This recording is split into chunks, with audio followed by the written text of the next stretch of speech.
আসসালামু আলাইকুম বন্ধুরা, রান্নার রেসিপি নিয়ে আবার চলে আসলাম।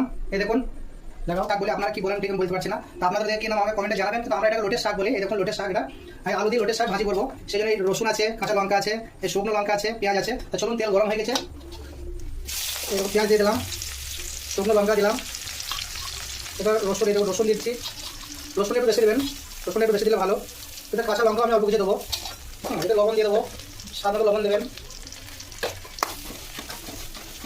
পেঁয়াজ হালকা পোড়া হয়েছে, বেশি পোড়া করার দরকার নেই, আপনারা বেশি পোড়া করবেন না, হ্যাঁ, কারণ শাকের সঙ্গে ফ্রাই হবে তো তখন পুড়ে যাবে বেশি, তখন ভালো লাগবে না। এই শাকগুলো দিয়ে দিলাম, শাক আলু আপনারা একসঙ্গে দিয়ে দেবেন, আলাদা করে বয়েল করার কোনো দরকার নেই। হ্যাঁ, এটা ঢেলে দেওয়ার পরে কিছুক্ষণ ঢেকে রাখলে আপনি বয়েল হয়ে যাবে। এই দেখুন, এই দিয়ে দিলাম। এটা আমি নাড়বো না, এটা আমি ঢেকে দেবো।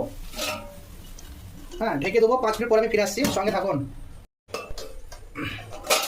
দেখুন ঢাকনাটা করলাম। হ্যাঁ, শাকগুলো হয়ে গেছে। 5-6 মিনিট ঢেকে রেখেছে, শাকগুলো হয়ে যাবে, এটা বয়েল করার কোনো দরকার নেই।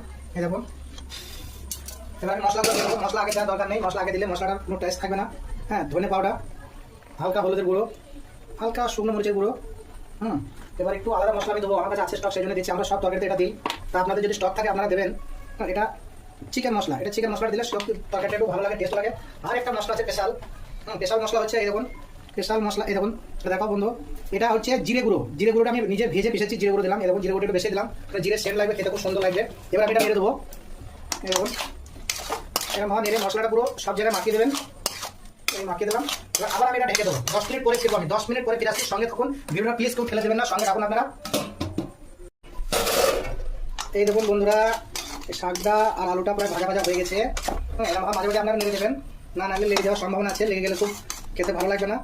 শাক লেগে গেলে একদম খেতে ভালো লাগবে না। আমি যেরকম মাঝে মাঝে নাড়ছি, হ্যাঁ, এরকমভাবে নেড়ে দেবেন। শাকে খুব বেশি মশলা দেওয়ার দরকার নেই। শাকে রসুন, শুকনো লঙ্কা, কড়া পেঁয়াজ, বাস এগুলো একটু বেশি বেশি করে দেবেন। হ্যাঁ, শাকটা ভাজা ভাজা করে নেবেন ভালো করে, খেতে ভালো লাগবে। নামাবার সময় আমি দেখাবো আপনাদেরকে, সঙ্গে থাকুন আপনারা।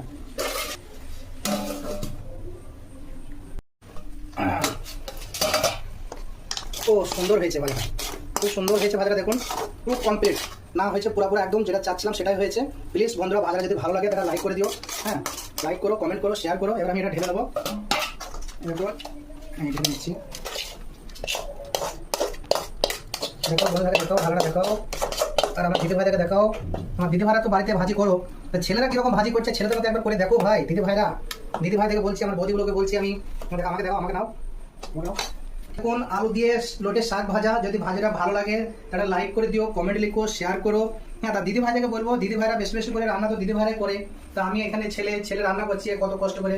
তা আমি একটা নতুন পেজ খুলেছি, তা আপনারা আমার এই রান্নাগুলো দেখে লাইক করবেন, শেয়ার করবেন, কমেন্ট করবেন, কমেন্ট লিখুন, ঠিক আছে। রিকোয়েস্ট করছি আপনাদেরকে, কেউ ভিডিওটা